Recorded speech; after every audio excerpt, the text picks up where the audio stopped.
ನಮಸ್ಕಾರ ಸ್ನೇಹಿತರೆ, welcome back to job ಸಮಾಚಾರ ಕನ್ನಡ ಯೂಟ್ಯೂಬ್ ಚಾನಲ್. ಸೊ ಇಲ್ಲಿ ನೀವು ನೋಡ್ಬೋದು ಸ್ನೇಹಿತರೆ, ಕರ್ನಾಟಕ ವಿಧಾನಸಭೆ ಅಧಿವೇಶನದಲ್ಲಿ ಸದಸ್ಯರ ಹೆಸರು ಶ್ರೀ ಮಹೇಶ್ ತೆಂಗಿನಕಾಯಿ ಅವರು. ಉತ್ತರಿಸಬೇಕಾದ ದಿನಾಂಕ 13/2/2024 ಅಂದರೆ ನಿನ್ನೆ. ಸೊ ಉತ್ತರಿಸುವವರು ಮಾನ್ಯ ಮುಖ್ಯಮಂತ್ರಿಗಳು. ನೆನಪಿರಲಿ, ಇದೊಂದು ಚುಕ್ಕೆ ಗುರುತಿಲ್ಲದ ಪ್ರಶ್ನೆ ಆಗಿರುತ್ತೆ. ಸೊ ಹಾಗಾದರೆ ಪ್ರಶ್ನೆ ಏನಂತಂದರೆ, ರಾಜ್ಯದ ವಿವಿಧ ಇಲಾಖೆಯಲ್ಲಿ ಖಾಲಿ ಇರುವ ಹುದ್ದೆಗಳ ಸಂಖ್ಯೆ ಎಷ್ಟು? ಜಿಲ್ಲಾವಾರು, ಇಲಾಖೆವಾರು, ವೃಂದವಾರು ವಿವರ ನೀಡುವುದು. ಇದಕ್ಕೆ ಉತ್ತರ ಬಂದುಬಿಟ್ಟು, ರಾಜ್ಯದ ಸರ್ಕಾರಿ ಕಚೇರಿಗಳಲ್ಲಿ ಇಲಾಖೆವಾರು, ಹುದ್ದೆವಾರು ಖಾಲಿ ಇರುವ ಹುದ್ದೆಗಳ ವಿವರಗಳನ್ನು ಅನುಬಂಧದಲ್ಲಿ ಲಗತ್ತಿಸಿದೆ.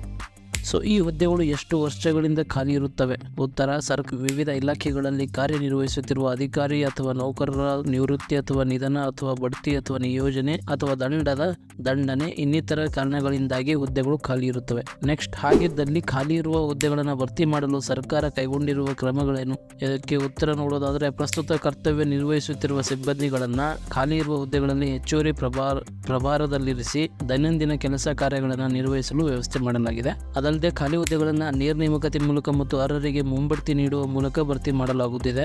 ಆ್ಯಂಡ್ ಗ್ರೂಪ್ ಸಿ ವೃಂದದ ಶೀಘ್ರ ಲಿಪಿಗಾರರು, ಬೆಳಚುಗಾರರು, ವಾಹನ ಚಾಲಕರು ಮತ್ತು ಗ್ರೂಪ್ ಡಿ ವೃಂದದ ಹುದ್ದೆಗಳನ್ನು ಹೊರಗುತ್ತಿಗೆ ಆಧಾರದ ಮೇಲೆ ಭರ್ತಿ ಮಾಡಿಕೊಳ್ಳಲು ಕ್ರಮ ವಹಿಸಿದೆ.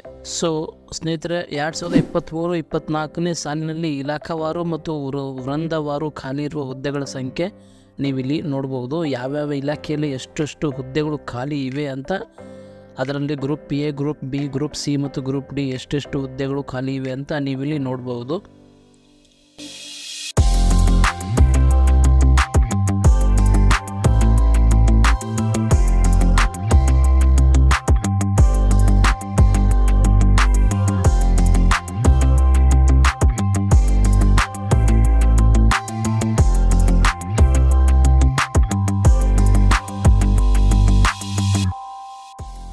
ಸೊ ಇದೇ ಥರದ ಮಾಹಿತಿಗಾಗಿ ನಮ್ಮ ಚಾನಲ್ನ ಸಬ್ಸ್ಕ್ರೈಬ್ ಮಾಡೋದನ್ನು ಮಾತ್ರ ಮರಿಬೇಡಿ ಅಂತ ಹೇಳ್ತಾ ವಿಡಿಯೋನ ಮುಗಿಸ್ತೀನಿ. Thank you for watching. That's it for now.